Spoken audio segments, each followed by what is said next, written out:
Welcome back to Campfire Whispers, your daily fix of horror stories, unsolved mysteries, and straight-up unbelievable content.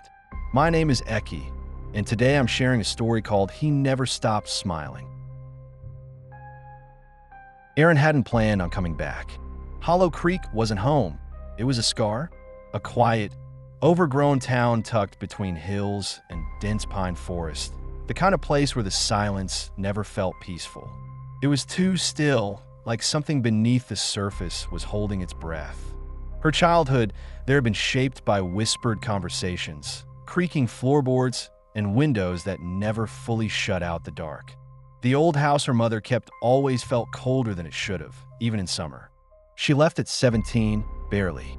Took a scholarship in a city that never slept, where noise was a comfort.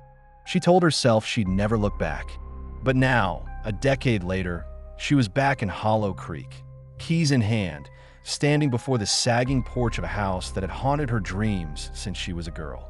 Her mother had died 2 weeks ago, collapsed alone in the upstairs hallway. The coroner ruled it heart failure, but the look on her face, frozen in panic, wasn't the kind of expression that came from natural causes. Her hands were clawed, her mouth wide open, eyes wide, staring down the hallway, as if she'd seen something that should never have existed. The house groaned as Erin stepped inside. Dust floated in the air like ash. The floorboards sighed under her weight, and the faint smell of mildew clung to everything. She ran a hand along the wooden banister, its surface still smooth from decades of use. Every shadow felt heavier than it should have. She paused by the window, staring out at the thick woods that bordered the backyard. The trees stood like sentinels, tall, dark, and watching. Wind moved through them, but the sound didn't quite reach the house. Something about the silence felt unnatural. Her first night back, Erin lit a candle and poured herself a glass of wine. She didn't trust the flickering hallway lights or the brittle wiring.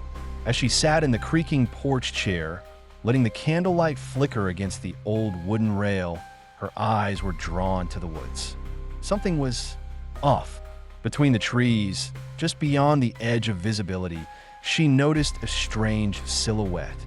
It wasn't moving. It stood too still, perfectly still. She leaned forward. It looked like a man. Tall, thin. He was facing the house, though his features were swallowed by the night. Only one thing was visible, even at that distance. His face. He was smiling. Not like a polite stranger. Not like someone passing by. This was a grin stretched wide, unnatural, like a marionette's mouth carved into its face. Frozen in place. She blinked. He was gone. A trick of the light, she told herself. Her glass was empty. She went back inside, bolting the doors, checking the windows twice. That night, sleep was restless. Her dreams were strange. In them, she was walking through the forest barefoot, the ground cold and wet beneath her feet. She could feel eyes on her, but never saw who they belonged to. The next day, she explored the attic, looking for old paperwork. Instead, she found something else, a box labeled "Do Not Open." Inside were dozens of Polaroids, all black and white, all taken from inside the house of the woods. In each one, the trees were the same, but slowly, photo by photo, a shape appeared, a figure, in the distance at first, then closer still. By the last photo, it was standing on the porch. Erin's hand trembled as she flipped it over. Her mother's handwriting. He never stopped smiling. That evening, the wind picked up. The trees swayed violently, but not a single breeze touched the house. Erin stood by the window, heart beating like a drum. She felt cold, though the thermostat read 70 degrees. Then she saw him again, standing just beyond the garden shed. Motionless. Same stiff body. Same haunting smile. This time, though, his head was tilted just slightly, as if curious. Watching her, she closed the curtain, locked the door, turned every light in the house on. She even plugged in the old radio and let static hum through the air just to fill the silence. But the silence always found her. That night, she woke at 3:03 a.m. The room was quiet, too quiet. She could hear her own breath. Her pulse throbbed in her ears. Then, tap, Tap, tap. Her eyes darted to the window. The silhouette was there again, closer than ever. This time, she could make out the eyes, deep hollows, almost too large. The smile still hadn't moved. He hadn't moved, but the glass had fogged from his breath. She screamed, backing away. When she turned on the light, he was gone. No footprints. No sign he'd ever been there.